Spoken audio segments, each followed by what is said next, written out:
નાકે નાકે અત્યારે હોય સર્કલ ઉપર રોડે ગમે ત્યાં નીકળો ને તમને જ્યાં જોવો ત્યાં અત્યારે હોળી છે ને થોડુંક હાલો ને ત્યાં તમને જોવા મળી જાય છે. આ બીજી જોવા મળે કે જોવો અત્યારે આ સર્કલ ઉપર છે. અહીંયા ખજૂર છે, ધાણી અને આ ડાળિયા અને નારિયેળ એટલું લઈને જવાનું હોય એમ ને. ઓલી માતાના દર્શન કરી લો તમે ત્યાં. અડદુ ને હેતુભાઈ બધા આવ્યા છે. કાઢજો મજા આવી ને. અમારે હેતુભાઈ ને તો બહુ મજા આવી છે. તાપ લાગે છે ને તો.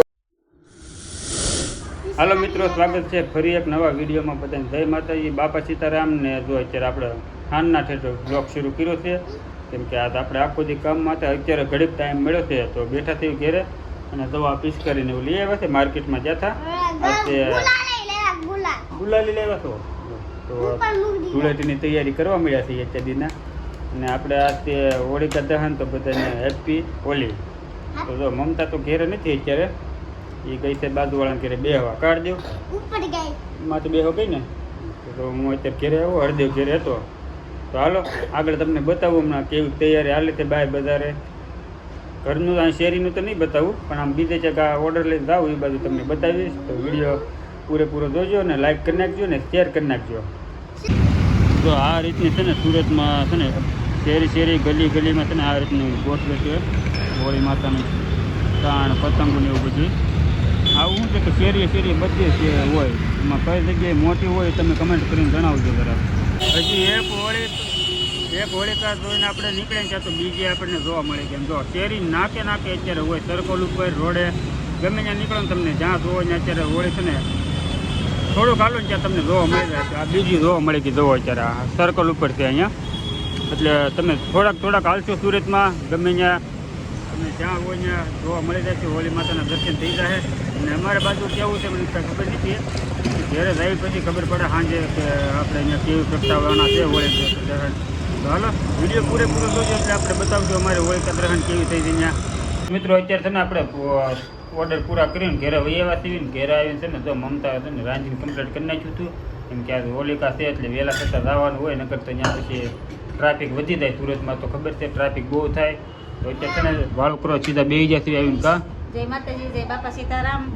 જો કેતન હાટું ગુવારનું શાક બનાવ્યું છે, ગુવાર બટેટા આખી સિંગ મારી કટકા કરેલા એની હાથું છે. તો આમાં ગોતવા હા દેખાડો જો આ ભાખરી બનાવી એમ ને. હે હા તો તેને અત્યારે વાળું પાણી કરી લીધું આપણે. અને કુલરનું આપણે કીધું હતું આગળ કે કુલર કેટલાનું આવ્યું એમ. કુલર છે ને આપણે 500 રૂપિયાનું આવ્યું હતું. ઘણી કમેન્ટો આવી છે 1000, 15 તો 2000, પણ આપણે છે ને 500 રૂપિયાનું ખાલી લેવા છે સેકન્ડમાં. તો હાલો પહેલાં વાળું કરી લઈએ. વાળું કરીને છે ને આપણે જવાનું છે હોલિકા દહનમાં. તો અત્યારે વાગી જાય છે 9 ને આપણે છે ને જવાની તૈયારી કરી છે ને ઘરે છે ને જે ડીશ આપણે તૈયાર કરી હોય જો આ રીતની છે. આ ખજૂર છે, ધાણી અને આ ડાળિયા અને નારિયેળ એટલું લઈને જવાનું હોય એમ ને. અને દેહમાં હોય ને તો અમે છે ને પેલા દેહમાં હતા ને ત્યારે એમ કરતા કે ખજૂર અને ડાળિયા બે છે ને ધબલામાં લઈને વહી જઈએ. પછી ત્યાં પરસેદી નાખી દેવી, પછી બધું વીણવાનું. પછી હવાર પાછું ધૂળવાળું હોય બધું સાફ કરતા. નાના હતા ને ત્યારે એવું કરતા. ને અત્યારે છે ને આ બધું ખાલી થોડું લઈને હોળીમાં આપણે પ્રગટાવી દઈએ. હા બધા એમ કે પ્રસાદી કહેવાય, ખવાય. હવે પરસેદી ખવાય આપણે લઈ લેતા ભેગી કરતા. હવે એવું નથી, હવે મોટા થઈ ગયા એટલે સમજી જાય બધું. તો હાલો હવે છે ને આપણે મોડું નથી કરવાનું, વહેલા સત્તર આવી જોયું છે જ્યાં આપણે શરૂ થયું છે ત્યાં જવાનું. એવું નથી ફિક્સ કે અહીંયા જ જવું એમ. તો મિત્રો આપણે છે ને હોલિકા દહનમાં આવી જતી ભરતનગરમાં અમારા માર્કેટની બાજુમાં પડે છે ત્યાં આવી જતી. અને જો આ હોળી માતાના દર્શન કરી લો તમે ત્યાં. અડદુ ને હેતુભાઈ બધા આવ્યા છે. કાઢજો મજા આવી ને. અમારે હેતુભાઈ ને તો બહુ મજા આવી છે. તાપ લાગે છે ને તોય હાલો તો આપણે છે ને દર્શન કરાવી તમને. પબ્લિક છે ને ટ્રાફિક બધું બહુ છે. જોવો બધી બાજુ બહુ ભીડ છે. હાલવાની માંડ જગ્યા મળે છે. દર્શન કરી લીધા છે તો આપણે સારું છે, નકર તો ટ્રાફિક બહુ છે. જોવો આ ભરતનગર હનુમાન દાદા મંદિરની બાજુમાં માર્કેટ સાડીની દુકાનની બાજુમાં છે. જોવો આ બદ્રીનાથ બાપાનું મઢુલી છે આગળ પીપળાની છે. જો આ રીતનું ટ્રાફિક જોવો બહુ ટ્રાફિક છે. સાપ એટલી લાગે છે છોકરાઓને. દર્શન કરી લીધા છે એટલે સારું છે. આપણે ધીમે ધીમે મમતા છે નારિયેળ નાખીને આવી છે, ખજૂર ને ડાળિયાનું નાખીને વહી આવી છે. જોવો ખજૂર ને ડાળિયાનું નાખીને વહી આવી.